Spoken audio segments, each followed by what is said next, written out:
Hello and welcome to this episode of Point-Counter-point. We are here to discuss and deliberate issues that are contentious and important for Goa, as we do so every week.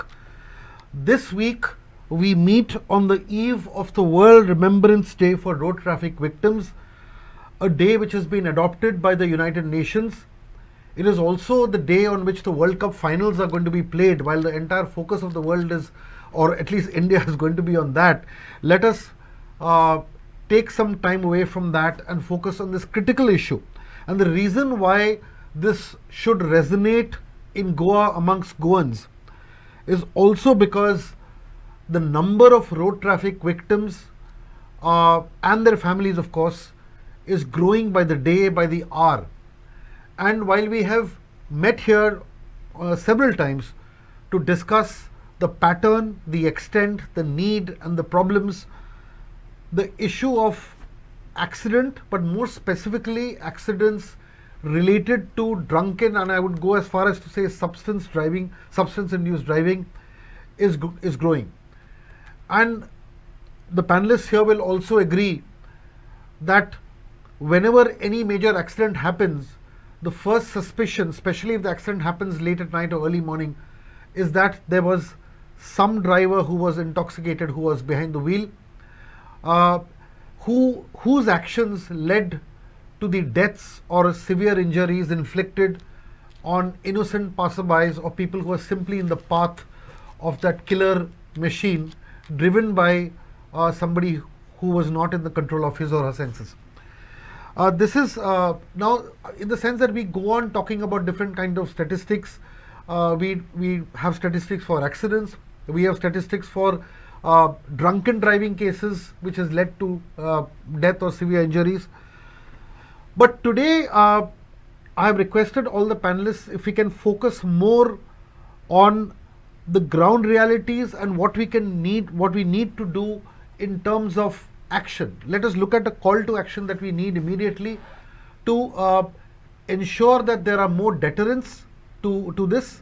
Secondly, the issue here is we also at the same time need to look at whether the state itself is doing enough to ensure that people who go out and enjoy themselves and drink in a place like Goa, in a tourist state like Goa, also have the wherewithal to go back home safely through sustainable transport systems.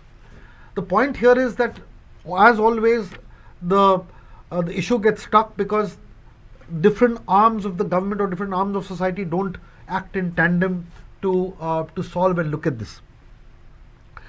I have with me a very, very good panel of experts who've dedicated their lives to studying issues like this on the road. I would literally call it violence on the road, because at the end of the day it boils down to that, whatever be the cause. And it leads to deaths and severe injuries. It affects lives. And while we mourn the dead, I think we should also grieve as much, if not more, for the living. Because when you are maimed, when your bones get crushed, when you lose your livelihoods, when you are dependent on others for the rest of your life, it's basically a life of absolute abject misery, which is even sometimes far worse than even death. So I have with me DILIP PRABHUDESSai, a senior member of the Movement for Amity Towards Roads in Goa, popularly known as MARG. Next to him is Mr. Roland Martins of GOACAN, needs absolutely no introduction, and of course voice and crusader on all of these things. And Advocate Moses Pinto is the author of this much acclaimed book called Practice Traffic Yoga, and he's also a columnist. Dilip, I'll start with you, and since we are speaking on drunken driving, if you can just start with the fact that why is there no deterrent and what needs to be done to have more deterrents to prevent this? I would first start on this note that I think there have been so many debates of this sort. I mean, we have been debating on and on, Correct. And nothing actually happens. Right. Now, who actually has to do things? People like us. Is it us? Is it NGOs? Is it activists who have to do, or is it the government that has to do something? Right. I mean, recently, I think in 2022, there was a meeting called by the CM and the Transport Minister, and they promised to implement something. What has been done about it? It is up to the people, I think, to ask. Because today we are in Goa, where the government says that you come to Goa to drink. Right. And then what do? Once you drink, how do you go home? Is there a system in Goa where somebody who is drunk, who is not in his senses, is there a valet system? Is there any sort of system which is implemented by the government to ensure that the tourist reaches home safely? Right. Not just the tourists, it's the bystanders, as you said, who have to reach home safely. Correct. So basically, what is the government doing? What is the transport department doing? What is the CM himself who promised so much that they're doing? That is the question I think we have to ask. Debates are fine, but what does the government listen to us talking? That is what is most important, I feel. Correct. One of the reasons why, that you've also been crusading again and again is that there are rules and there are regulations, there are committees, there are subcommittees. But overall, broadly speaking, again, I'll get back to the whole issue of deterrence. Yeah. My point is, now he has flagged the idea that government is doing nothing. Yeah. If you can just specify where the deterrence can come from. Yeah. So, as we have discussed in the earlier sessions Yes. over here, I think what is happening is that in terms of notifications, in terms of recommendations of the Supreme Court Committee on Road Safety, things are in place. Right. Now the problem comes of the mechanisms that have to be set up Right. at delivery at the last mile level, and where there is some kind of accountability and transparency. So we have been from GOACAN repeatedly saying at all the meetings that you need, you cannot do everything together, but one thing at a time. Like we have submitted, made a representation that at least put the traffic police system, on a separate website, upload all the details of whatever is happening, which are the cases which have happened, what is the status of those cases in the courts, which talukas they've happened. So people start to, take responsibility for it. Right now, as DILIP has pointed out, yes, it is the government, but if you look at it, there are 191 panchayats, there are 14 municipalities, there are gram sabhas, So if that discussion is going to, come down at a local level, I think that the need of the hour is put this data in public domain. Right. And as much as like how many ACCometers are available, in which police station they have the maintenance AMCs for them in place. Yes. How many speed riders are there? So this kind of, even the level of infrastructure, I think that's required today. Yeah, but talking about ACCometers before I come to Moses, see, the issue here is that now, what is your information? Is there enough ACCometer? Are there enough ACCometers? Does every police station have an ACCometer? Because the issue here is, if you look at anywhere in Goa, and we look at the, say, tourist infested Bardes, for instance, where you have the maximum number of clubs and hotels and restaurants and nightclubs and all that. Now, one doesn't find any nakabandi happening where you don't have a single person coming to you with an ACCometer to test you. So I think the point here, Sujay, is that the public, society also has that responsibility. See, we are responding to a certain situation. First it was Banastari, now maybe the Vagator incident has happened, and there's a reaction, there's a drive, and back again you see. I think the deterrent has to be such that it's regular. Every weekend has to be a weekend where there will be nakabandi. There's no question about it. Because everybody knows that people are flying in on Friday, spending the weekend and going. So there's a certain pattern. So if that pattern at least is tackled for the next 3 months, or let's take IFI is starting on Monday. If the fact that IFI is there's going to be so many people coming down, let something be done around that, and then one can analyze and say, okay, have you been successful? Failure, what is the thing? No, but I would just like to make a point. So much has been talked about it, so much probably has been done or not done, I don't know. But nothing has happened. And if what the result has been zero. So what I feel is we have to rethink, we have to go back to zero and rethink about what we have been doing. It's very obvious that what the government and what everybody has been doing has been a failure. Because things have not improved. So what is it that has to be done? I mean, as Roland said, IFI. Let's have something out of the box for IFI. Let's restrict it to IFI, the IFI area, but let the government come up with something that absolutely deters people from even thinking about alcohol if you're driving. Just to one example, I would say, there was the first time as part of the State Road Safety Week, there was a documentary competition. Very good films have been produced, documentaries by Goan producers. If those can be screened, at the IFI the pavilion. correct. Yeah, it's something to begin with, so everybody realizes that road safety is a real issue. Yeah. Oh, Advocate Pinto, you've been patiently listening. The issue here is, of course, one aspect is, are we doing enough to stop drunken driving? Secondly, are we using the law properly, or is the system even interested in using the law properly? And anything else that you would like to say, essentially on the fact that the water has gone above everybody's heads. There are far too many deaths happening. Well, thank you for having me. I would agree with our esteemed panelist about the aspect that the law has been deficient in certain aspects of implementation, but that does not mean that the law is unavailable or is not present.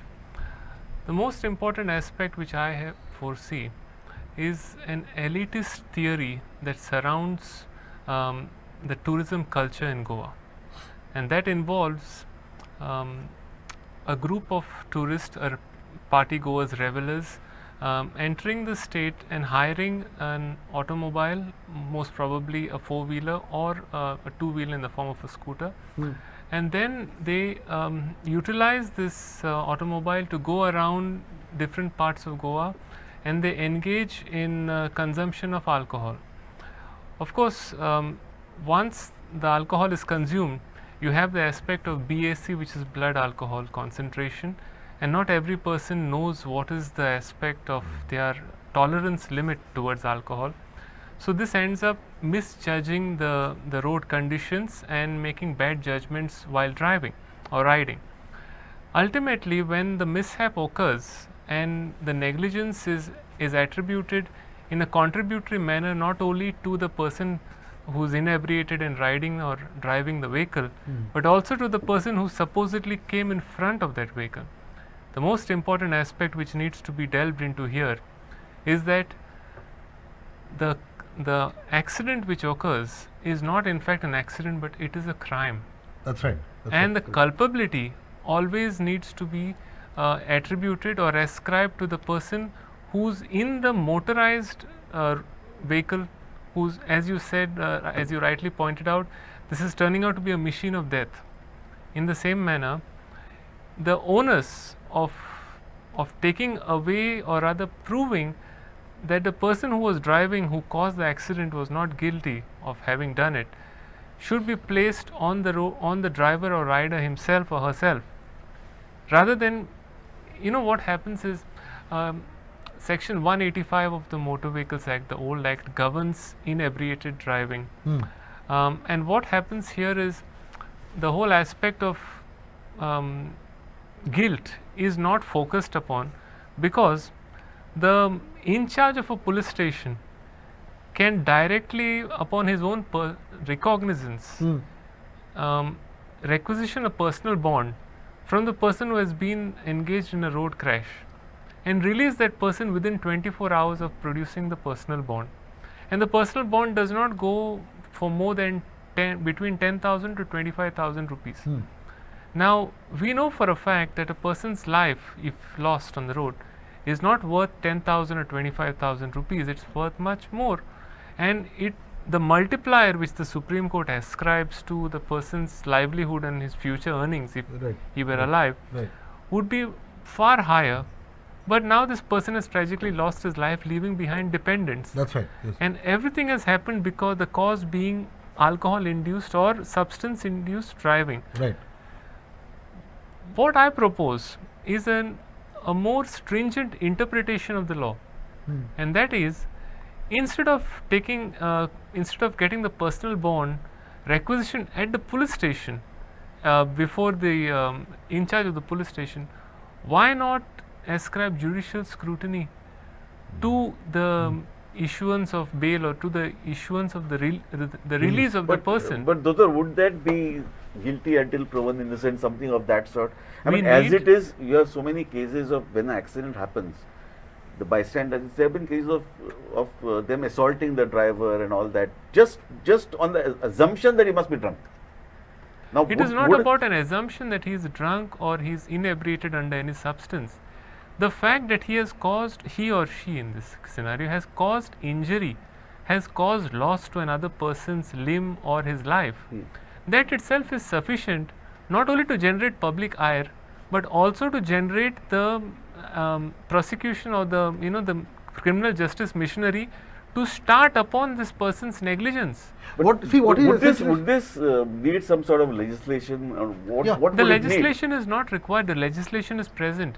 It is the implementation which the state government has the prerogative to implement it in a way where the decision making of release, where the decision making of trial, where the ascribing of guilt has been made so stringent that a person, even if he tries to get out of it, would have to undergo a series of checks and balances to ensure that he is actually not but would it be injustice to a driver who is not inebriated and there's been a genuine mistake? Those are the because safeguards. What I'm coming to is, basically we are focusing on the driver.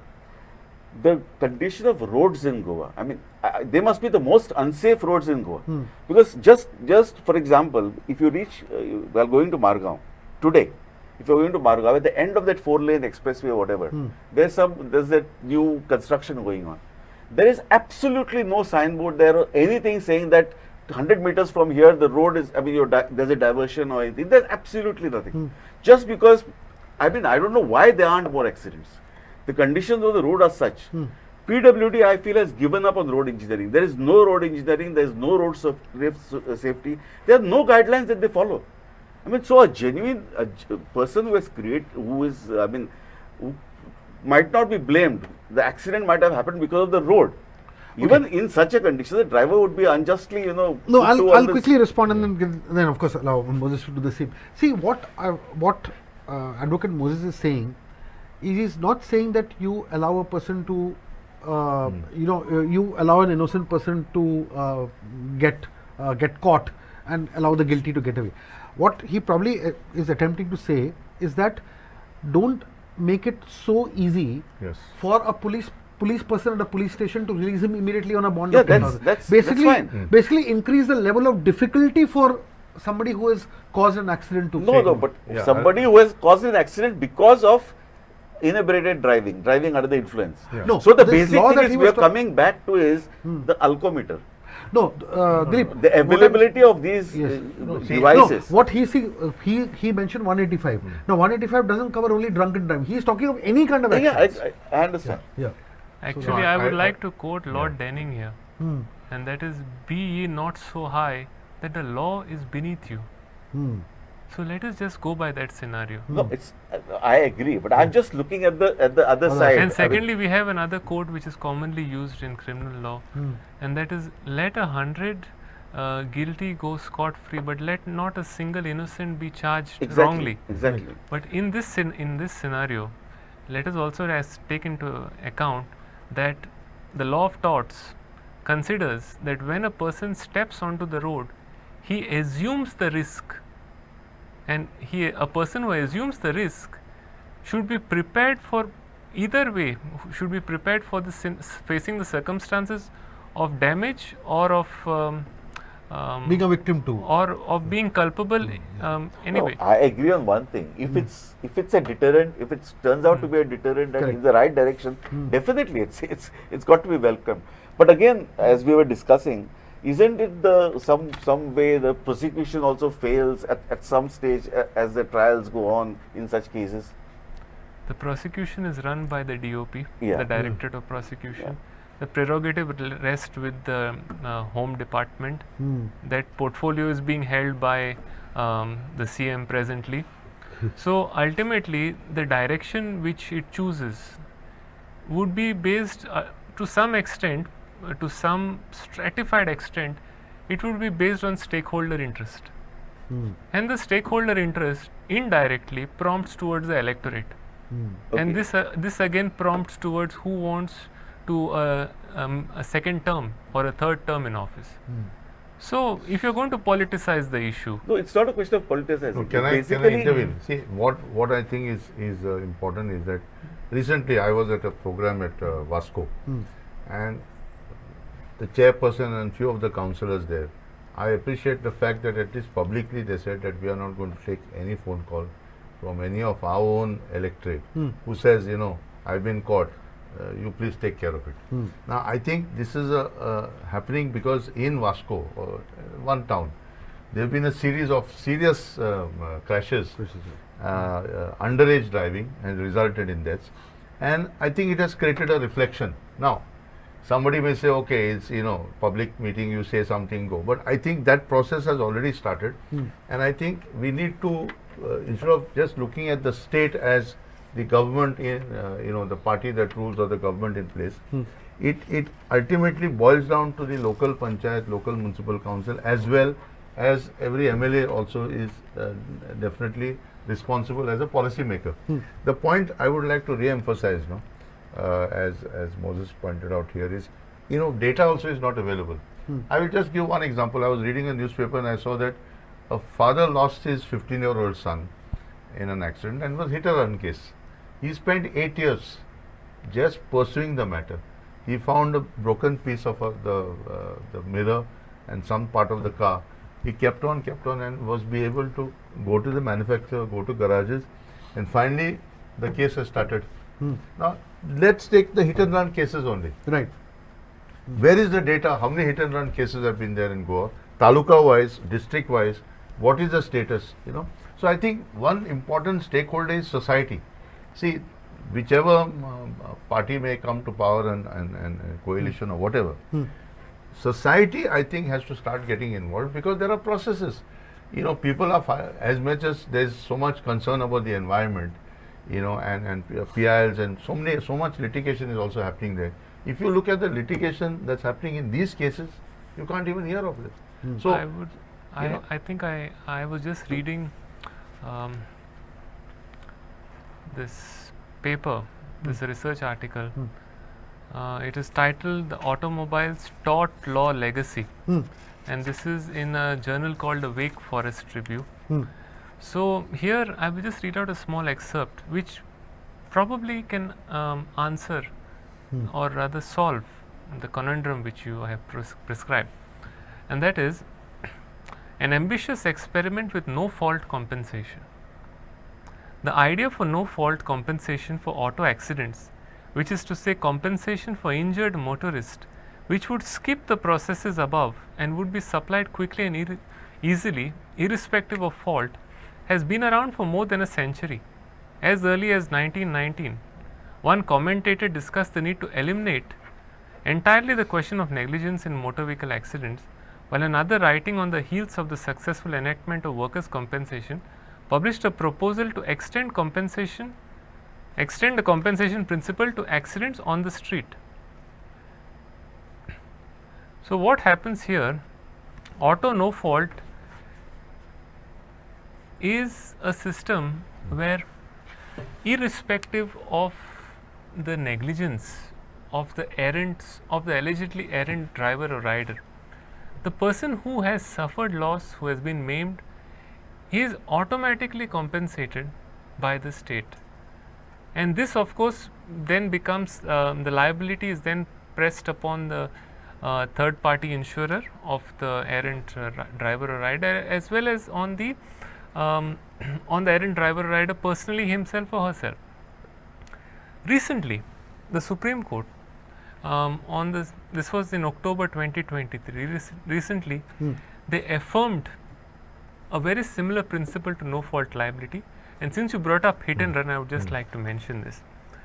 There was a scheme for compensation for hit and run cases which was last revised by the Union government in 2022, when compensation for death cases was increased from 25,000 to 2 lakhs rupees for death, and for injuries from 12,500 to 50,000.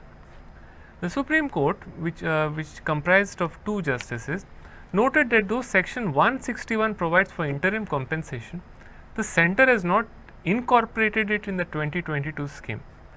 And they have then further gone on to say, we will recommend Centre use its rule making power to provide for interim compensation, as this machinery will not work unless there is interim relief. So ultimately what happens is, the implementation is lacking or deficient. But the law is very much in place. We have section 161 for hit and run. We have enhanced compensation. See, based on what he said, one interesting thing is if we look at the infamous Banastari incident, which took place in August. Now, interestingly, what did the High Court do? The High Court used its wisdom and in its wisdom said that the alleged accused needs to cough up a sum of 2 crores and that amount will be distributed. From the humanitarian ground, I'm sure it was a good move to make. But the issue is that there is no set system, or there is a set system as Advocate Moses has said. But ultimately, there is no implementation of it. In the sense that as he rightly pointed out, compensation should come from the state. If you need to recover it from the alleged accused and give it, that's a different part. But the point is, the state should primarily compensate victims, and that is what is not happening. We are talking about compensation, which is after the accident. Correct. Now, after Banastari, what steps has anybody taken to prevent another Banastari? That is true. That's why. That's I think that's the crux of the matter. So Dilip, I think there are 2 things here. See, every panchayat now has been notified to have a road safety committee. Municipality has been notified. See, we have to look at responsibility in governance across the state at all levels. Yes, and absolutely. I think the time has come. Now, that accident has taken place in a way. There are 3-4 areas involved. There are people from Diwar who got affected. Correct. There are the drivers were from Panjim, Karanzane, whatever. The accident happened at Banastari. So, if you look at it, it's a multi-pronged kind of thing. Now, I will give you an example. There was a senior engineer from your municipal council in Margaon, whose car is parked outside his house as Marshala. There's heavy ore-laden truck comes, topples, crushes his car. Okay, and just by luck, it was a little late, so nobody. Otherwise, there's a group of people always chatting in the evening there. Now, after I saw that incident, and they said the 2 temples would have been affected. I wrote, okay, it is maybe 2 months have passed. I just got a call before I came now that the PWD and police have fixed up a site inspection on Wednesday, which I will go to in the afternoon. Now, my point is that, see, if this process starts taking place, where road engineering in every panchayat, every municipality, what you are saying is very true. See, contractors are coming and doing shoddy job. Absolutely. Correct? Now, a municipality and a panchayat has a right to stop the guy. They have the powers, they have the bylaws, they have everything at their disposal to act. Whether it's a national highway, district highway, major district road or whatever. So, I think the problem here, all stakeholders need to look at what responsibility is there. Take for example the alcohol, coming back to drunken driving. The alcohol industry has to also take responsibility. Yes. I have not seen a single hoarding anywhere in Goa by any alcohol company which says drink responsibly. And you know that the sales are booming in a place like Goa. Because of the festive season, the next 3 months, at least you don't have permanent hoardings, you put temporary hoardings. Yeah, I think I just want to add one thing. So from what Roland has said, it is up to the citizen now to go after his local punch or his local councillor. If there is some shoddy road work in his ward or in front of his house or wherever, it's the local punch or the local councillor who should be forced to act. Yeah. Right. Yeah. I was not aware. Myself was not aware. Now, just to give an example, if you look at the day that we are going to observe on Sunday, it started with an organization called Road Peace in a small place, small NGO it started, but it created such an impact. The consistency is, I think, very important, that you build pressure on all sectors of society, all stakeholders to say, boss, road safety is everybody's business. Absolutely. And this has to happen. And I think in discussions like this, we need to re-emphasize that point. That's okay. I'd like to draw your attention or discuss and bring the debate discussion back also to drunken driving a bit, because that's one of fundamental reason why we are here. You mentioned some amazingly good and important points. Now, with regard to having more deterrence against drunken driving or to prevent drunken driving, and especially in a place like Goa, don't you feel a massive focus needs to be done in the northern belt, the northern party belt, because there are 2 fundamental premises which I'd like you to respond to. One is that we market Goa as a massive party destination or a entertainment destination. there are you know, far more bars and restaurants and even medicine shops, I would say. Okay, then there is no restriction, literally no restriction on the closing time, though there is an official restriction, but they go on till the VR, especially in the evening. Now the issue is that with so many people coming here and getting into watering holes and drinking and so on and so forth, there is absolutely no management of that crowd which goes back and how they I mean I'm reflagging points that we've already raised. Ultimately, unless we bring about a solution to this, it will not happen.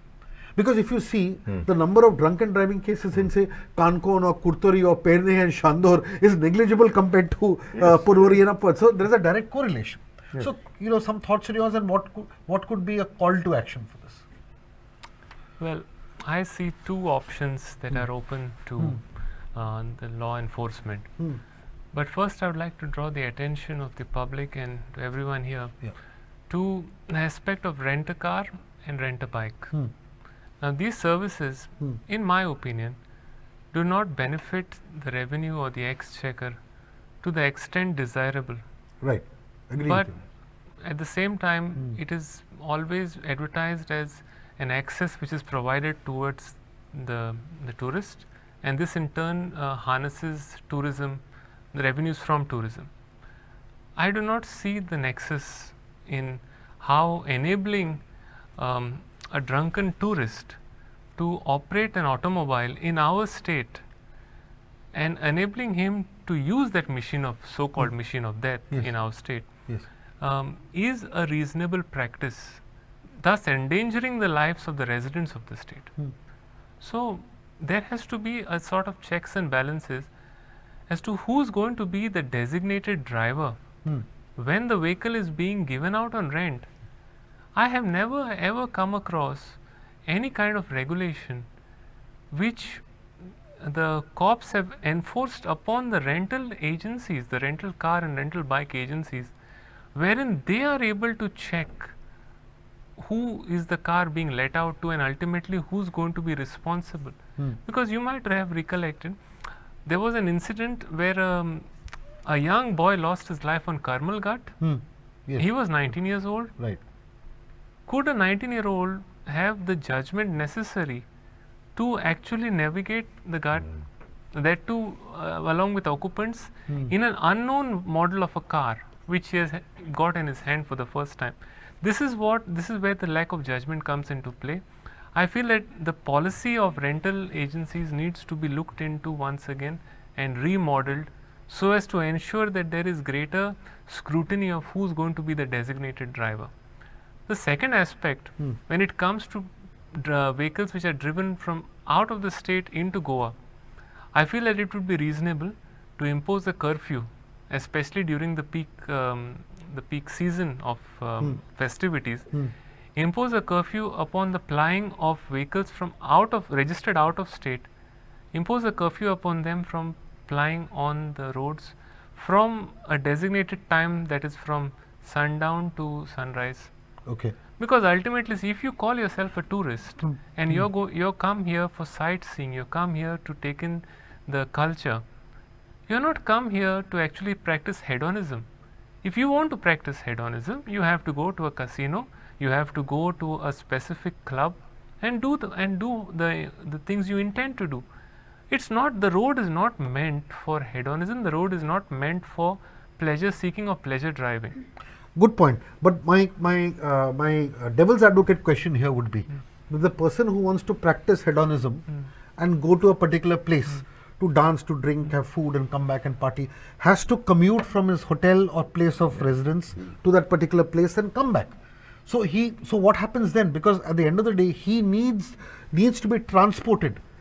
So if he is behind the wheels in that state, obviously he's a danger to everybody else. So how does he get transported from place A to the place where he has to enjoy himself? So I would like to point out the reason we've running this 8-day campaign and highlighting the last day of the campaign is the first observation of the World Sustainable Transport Day. Right. I think it's a right time to raise the question, what are we providing the tourist or people who have their bikes to say, okay, I will use some sort of other public transport.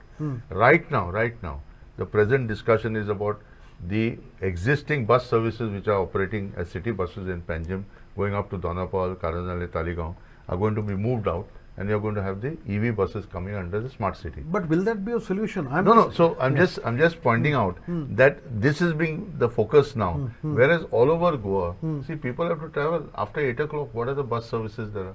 Even from the Margaon railway station to come to KTC bus stand. And do you expect a party goer going to any of these nightclubs to get onto a bus and come back? Yes, it's not practical. That's so there has to be a discussion has to start now.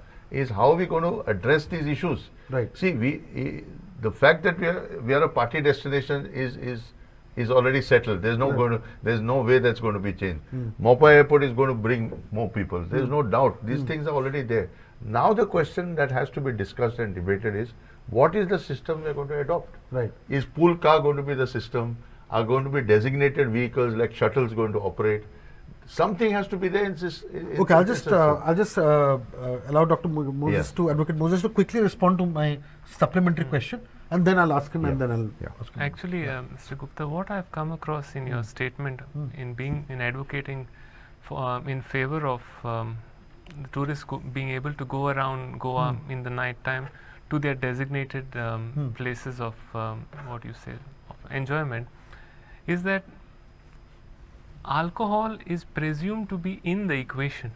Yes, of course. Yes, of course. So the issue is, and these you are can't get practical away from it. reality. I don't think you can get away from that. See, my issue is, if you look at any of the places where which are major tourism centers, I mean, or even major world cities. You look at London, New York, Los Angeles, or here we see Bombay, Bangalore, and other places. Why is that problem not so much in these places? Because they have an effective app-based tourist taxi services, and you can call for these at any point of time. My issue is, here we are not. The solution is not to say that do not drink. Yeah. That is another subject altogether. I mean, that's another social responsibility that you need to take care of. You cannot overdrink and come back and be a nuisance. That's a different aspect. I mean, I agree that there is a separate discussion around it. I am essentially saying, when people come here to Goa, we cannot say that, look, you come to Goa, but do not drink. I mean, that is not practical. We have to look at solutions that are practical. I would dissent. It is practical. Take, for instance, metaphorically speaking, a flight from Barcelona to Ibiza, yes, or to Palmas. Yes. The whole flight of 180 passengers on a regular Airbus is filled with partygoers and revelers who want to see the island. Sure. They are even offered alcohol on the plane on the way to the destination. Think about it. The pilot, if he were inebriated and then operating the aircraft, how would the passengers react? No, but tell me, the issue here is that, I don't think that quite applies to what we are trying to say here. My point is, suppose a group of tourists come here, okay, and we are all friends coming together. The point is, okay, in Bangalore and other places, I'm not disagreeing with your designated driver thing. Absolutely. I'm saying that designated driver thing is practical. I'm not saying you don't do it. But suppose there is a group where you do not have a designated driver.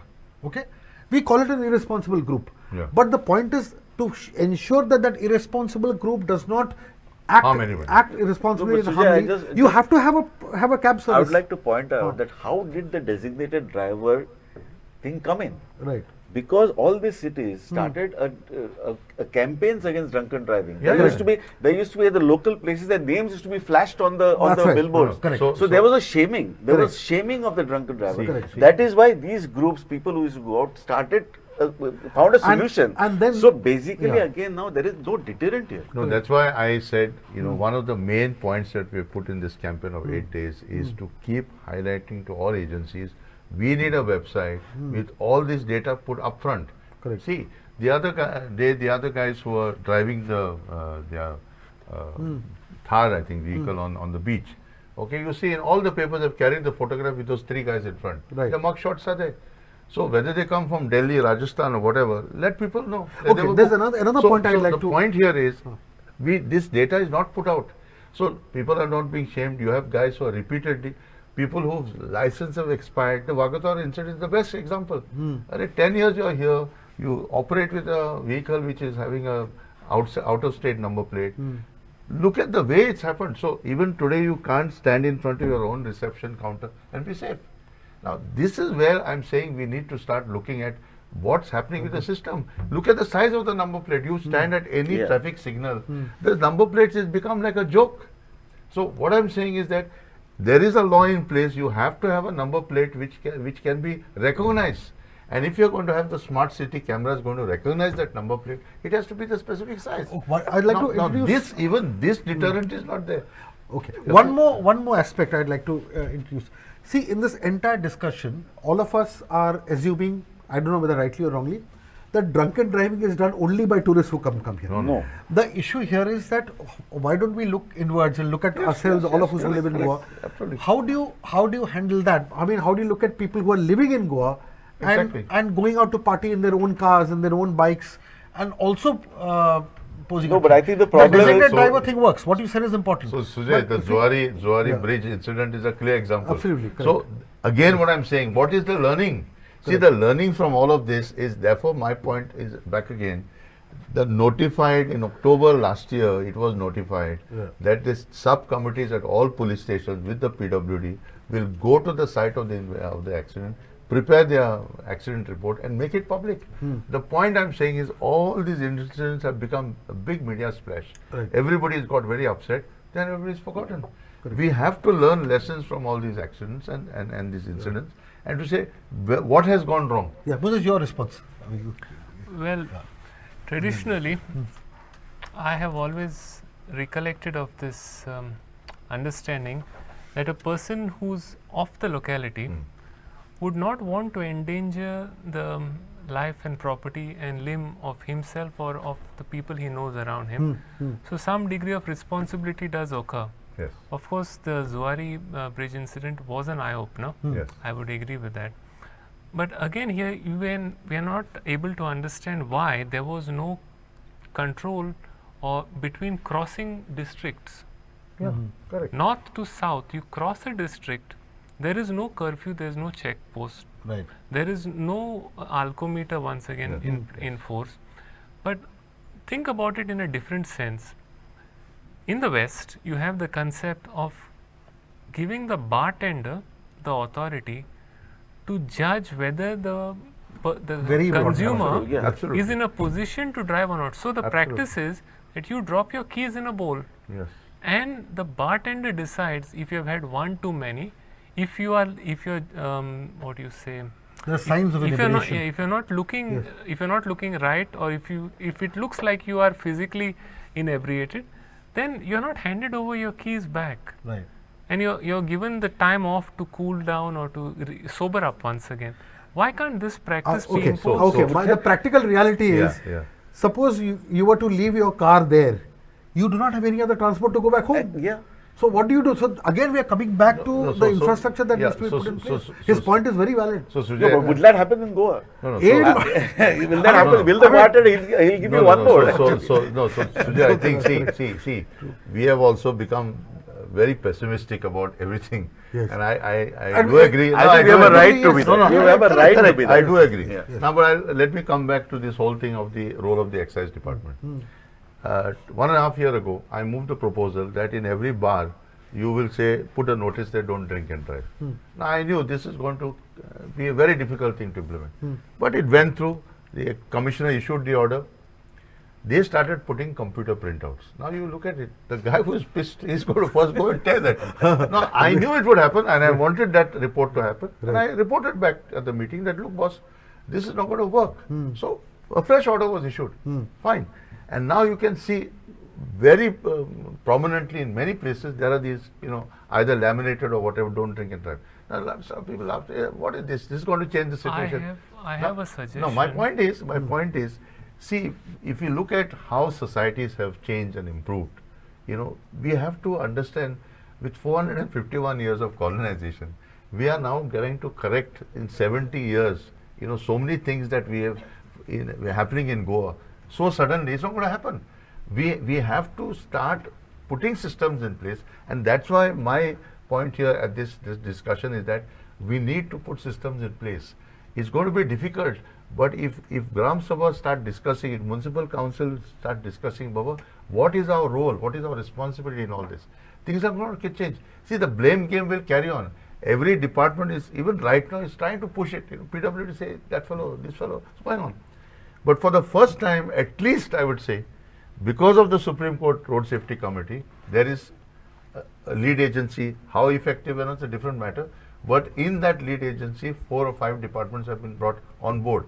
My point is that having this already there, where can we take it forward? Yeah. How can excise department take responsibility of calling a meeting of all the alcohol companies and the liquor, the tavern, the bar owners association? How can we work together? But see, it's not about saying don't drink or shut down the bars. At one point of time, if your bar was near the highway, there was a Supreme Court discussion. Yes. Then they created a maze that you go round and round and still say, I've not reached the bar. So, so there are things in the country which work like this. But my point is that we have achieved something. Can we take it forward? And I think the next 3 months are very crucial. Okay. Before the elections, before the next assembly session that happens, can we put something across to the MLAs, rightly, wrongly, whether they will do or not do, it's a different matter. But I think the time has come that we need to put some positive issues across very clearly what needs to be done, whether it's ACCometers, whether it's about the bar timings, whether it's about, rent a cab or whatever. These come, and I would request if Sujay, if you all can in the next 8 days, sure, every day run an issue, yes, focus on it, let people write in, give email IDs, of the various departments, let them write. We have to, the reader also have to take responsibility, the viewer has to take responsibility. It's not at the end of the discussion, very good, the panelists were excellent, but I'm not going to do anything. There's another point I'd like to flag. He mentioned it very briefly. Yeah. You see, what happens is that one is seen that many of these drunken drivers or people who drink and drive, you see liquor bottles lying in the car. Yes. Now, very often they pick up these liquor bottles from highway wine shops. Yes. Okay. Now, highway wine shops also don't seem to have any time of closing. They were supposed to close at 8 o'clock or 9 o'clock. I know for a fact that they are open till 10, 10:30, 11. And maybe even later. Even later you can go in front of the wine shop, you honk twice, somebody else comes out from the back. So the issue is that there is a proper system, especially on these highways, on the Ponda highway, other highways, everywhere, you can pick up alcohol anytime you want. Now the issue is that also there needs to be some kind of a deterrent there, because people can pick up alcohol at any point of time and drink. And the presence of liquor bottles, you see either in the Banastari case or many other cases, when you search a car like that, more often than not you have beer or other alcohol bottles in the car. So I'll just take all your, Dilip, I'll start with you and go this way.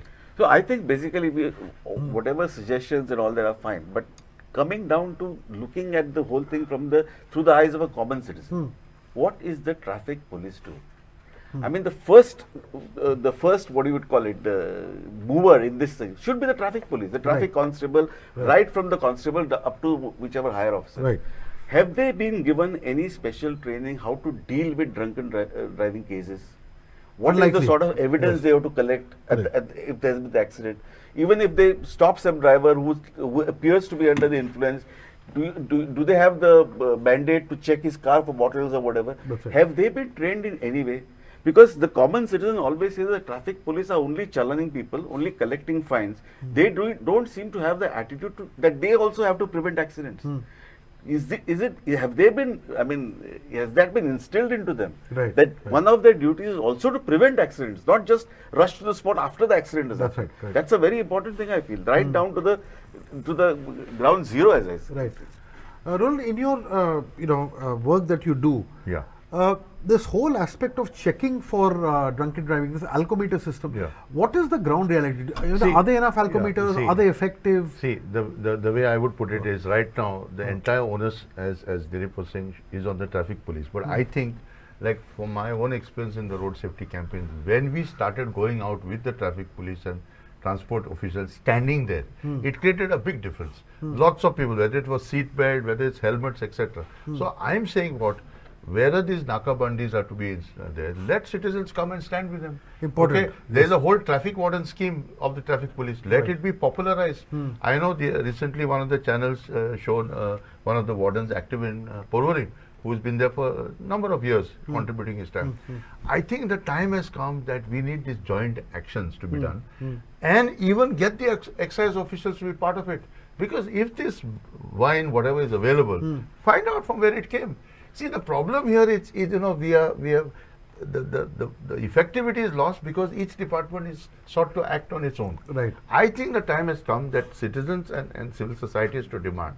And this 7-8 days is a good time to build this campaign, that it has to be a joint effort.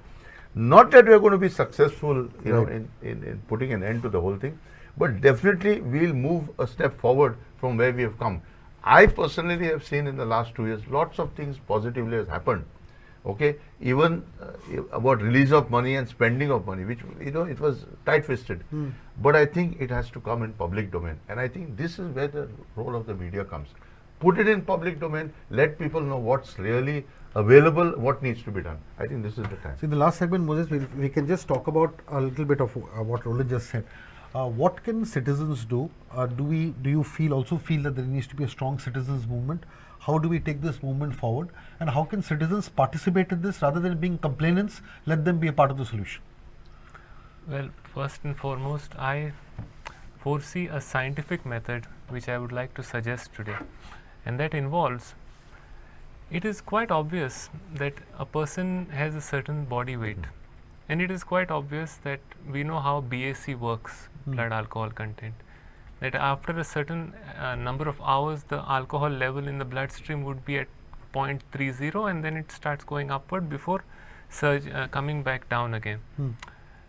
If it can be through a circular or a notification, if it can be promulgated, that only a certain number of alcoholic drinks would be rationed out or sold in a rationed manner to the people who intend to consume them, understanding that this is the least probable amount based on which a person's judgment is marred, or that he is still able to function properly. So practically, are you suggesting that a bartender or a bar owner will restrict the sale of drinks to people? It's not a matter of doing it voluntarily. It is a matter of doing it mandatorily by the state, upon imposing it upon the licensees, who are the licensees of the excise department.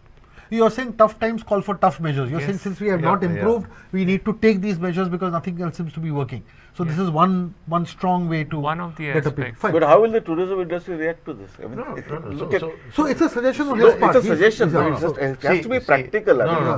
See, Dilip, I think the point is, tourism industry also needs to take responsibility. I checked the tourism website today. You look at the drowning cases also. I have taken up the campaign on drowning right from Kodar, Darbandara. I have gone to these places. I have seen what is happening. People are getting drowned similarly. As in there's a reason, because when you say come 365 days and jump in that waterfall, you're not taking action to say you got to have don't take alcohol, wear a life jacket, nothing.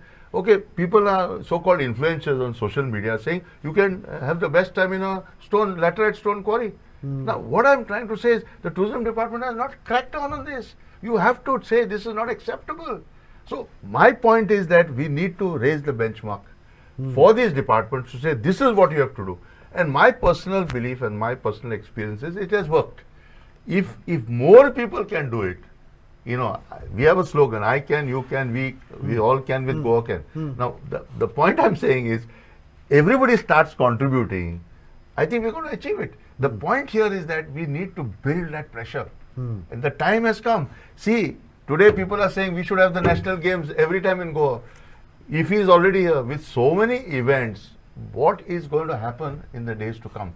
Therefore, my point is here, even media can play a huge role in this.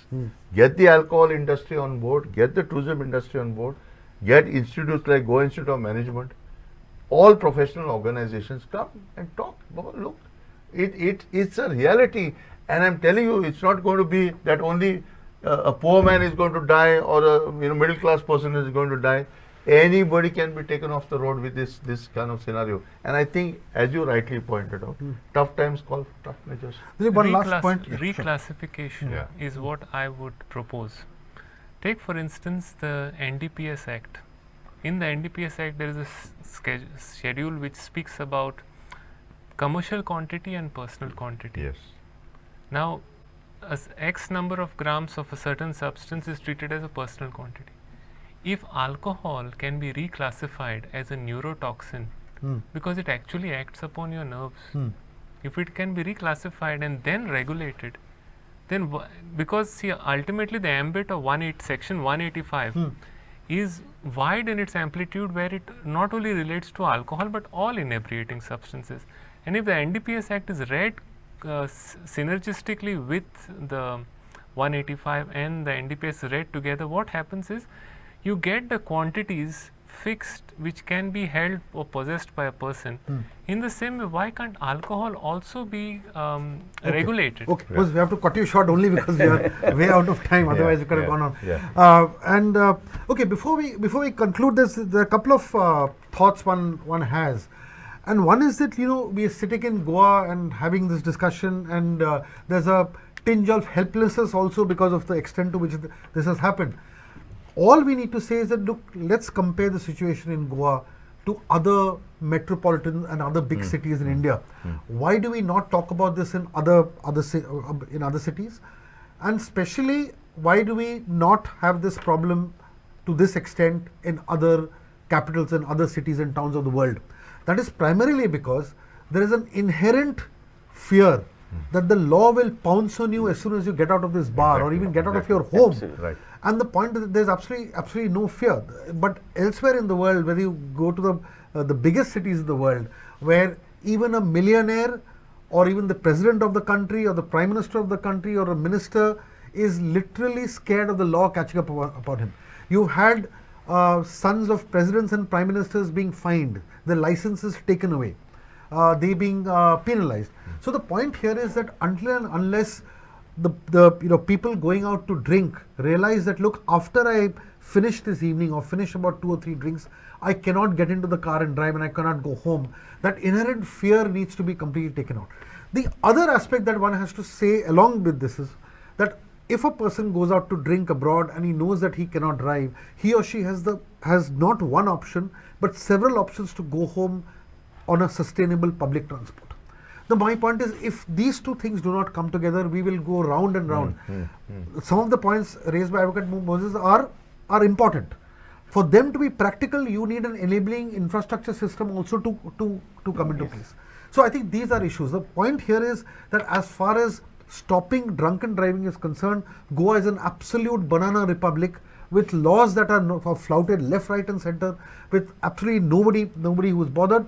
And the person who is under the influence of alcohol still knows that he has some influence to protect him from the law. That is the issue. The person under influence of alcohol knows that some other influence will get him out. So until and unless that is stopped, then this whole issue of drunken driving will just be a merry conversation around a fireplace, and we'll come back again and again to do this. But nevertheless, I think some very important points have come. All three of you have raised them. The participation of citizens and the awareness of citizens is also very important. But I think all parts of society and all parts of government need to get together. Finance, economy, tourism, safety, all these aspects have to be put into one pot and a good solution. A genie needs to come out to solve all this. But anyway, thanks to all the panelists for spending their time and giving us some very valuable suggestions. Thank you.